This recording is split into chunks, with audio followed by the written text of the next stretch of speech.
What is up with it? It's your resident Dew fanatic, and today we're doing something a little bit different, and I feel like I've been saying that a lot recently because Mountain Dew has afforded me a lot of unique experiences.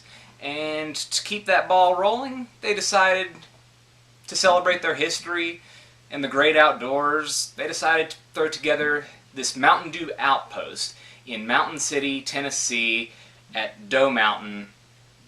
Decent little park. It's like 6,000 some acres or so like that they rented out, and they set up an outpost there and had a lot of outdoorsy things. They had a scavenger hunt, archery, pretty sure there were some guided nature tours.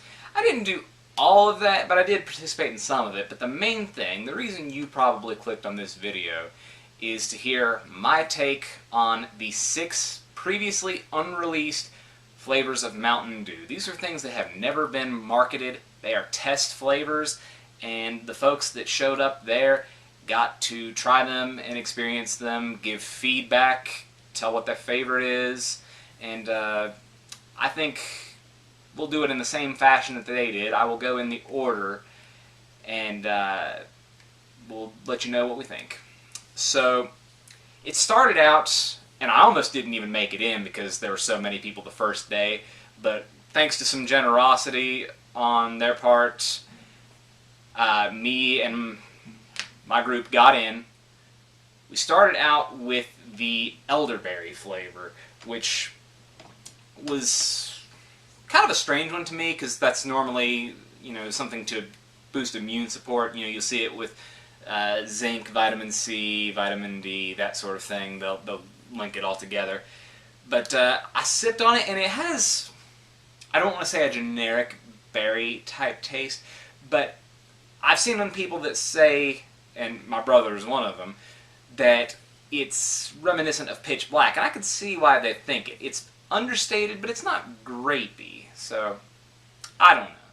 It was one of the better flavors, and in fact it actually was my second favorite of what we tried. So then we moved on to Summer Pop, and because popsicle is trademarked, they used that term for it. It was blue, and I think people really took to this one. I didn't so much because it tasted very generic. You couldn't really pick out any particular flavors. It's definitely something you had as a kid out of the freezer.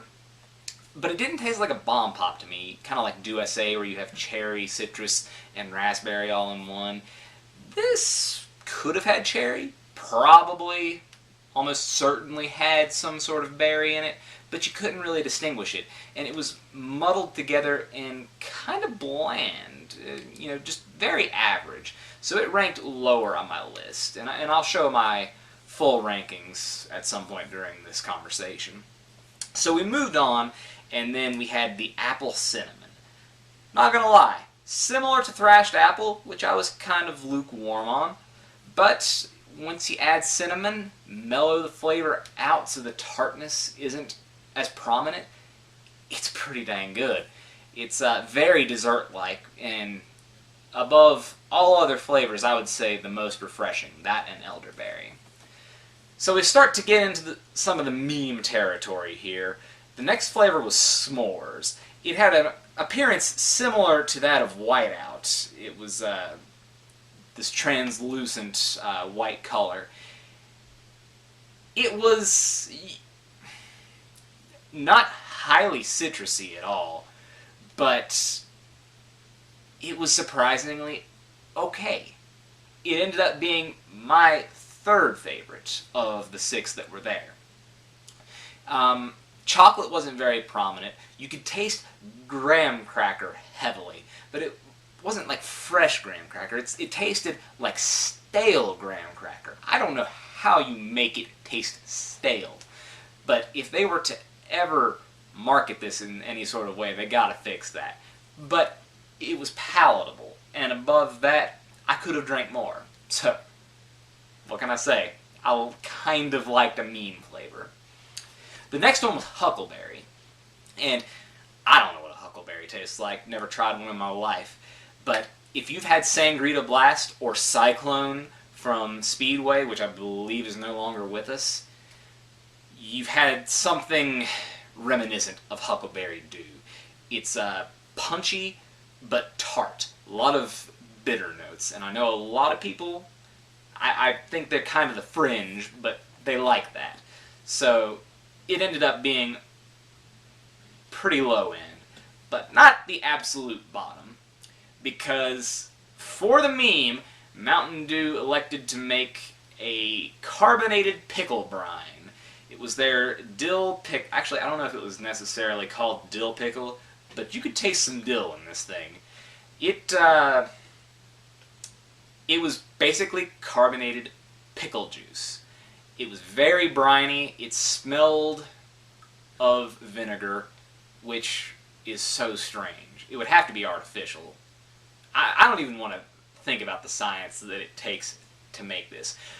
When Dew SA came out originally, it was one of those things I thought they were so obsessed with whether they could make it, they didn't stop to ask themselves whether they should. And much like the Dewitos, which was a Mountain Dew flavored like Doritos that was sampled in a similar nature many years ago, they made this, and it tasted like a pickle brine.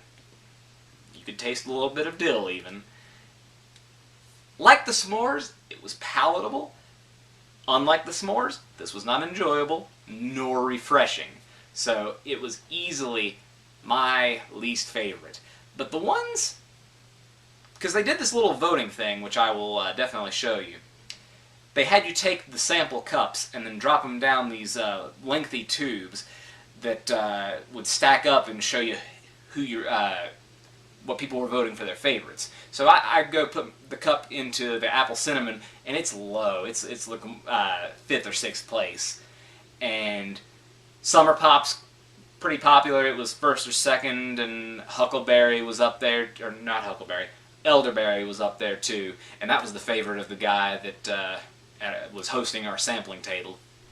But Pickle was like 2nd place maybe. I mean, or shoot, it might have even been 1st. It was high up there. I was shocked. I don't know if people were just doing it for the meme or what. But after all of that, actually, you dropped the cup last. Before that, I should say, you did this little iPad survey that they had asking you to rank your flavors from least to best. So I went apple cinnamon, elderberry, s'mores, Summer Pop, Huckleberry, and Pickle at the bottom.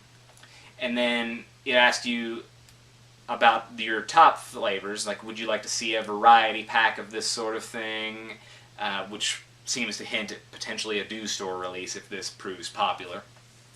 And then about your top flavors, it asked you to rank them on a 1 to 7 star basis. I ranked these apple cinnamon and the elderberry around the 5 range. I wasn't blown away by any of them, and really, they would both have a hard time rivaling any of our permanent flavors that have been mainstays for many years. But, you know, that's what test marketing is all about. And then it wrapped up with asking if you want to make any changes, like if you could, what would you do? Would you make any changes or not? For apple cinnamon, I said more cinnamon flavor. It could really use that. And it would balance out the drink even more, in my opinion. It would make something nice even better than thrashed apple. And elderberry, I really wasn't sure because I'm not well versed in what elderberry tastes like, other than taking it during an illness once. But I would say that probably the funniest thing out of this experience, I said, I have no idea if I would change anything. Just please bring back Revolution. I put that in the survey, so I'm repping Revive Revolution anytime I get the chance.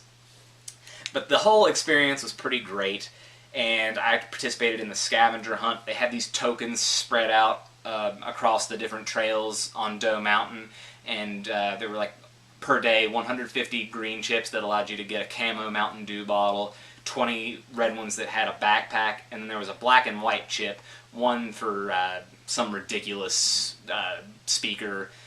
and the other was a check for $500, but you got W-9s for the high dollar items, so you get taxed on them. Didn't find that. Didn't even find a backpack. I think people were out really early before the day officially began, and they were gathering chips. But I did end up finding chips. Everybody that I was with was able to get one. It was limit one per person. So I came back with the camo bottle with the Do Outpost insignia on there, and it wraps all the way around like that. I was a little bit underwhelmed, but it's such a unique collectible, and it was, for an in-person event, so unless you buy one from somebody who's just looking to sell it off, tough to get one. But I'm happy that I have it in the collection. I'm happy that I went to the experience. I don't want to say it's once in a lifetime, because really Do has afforded me many opportunities. I'm very grateful, and maybe we'll see some of these flavors in a Do store release, because that seems to be the way that they're trending with some of these more out there flavors like the Cake Smash and the Flamin' Hots. But hey, even that got a store release. If there are any of you who had similar experiences where you drove out there, let me know. This is going from June 4th until the 12th, I believe. So we'll be reviewing some Baja flavors here very soon, and doing all things Do. So, well, I pretty much already said it, but you know the drill. Do the Do.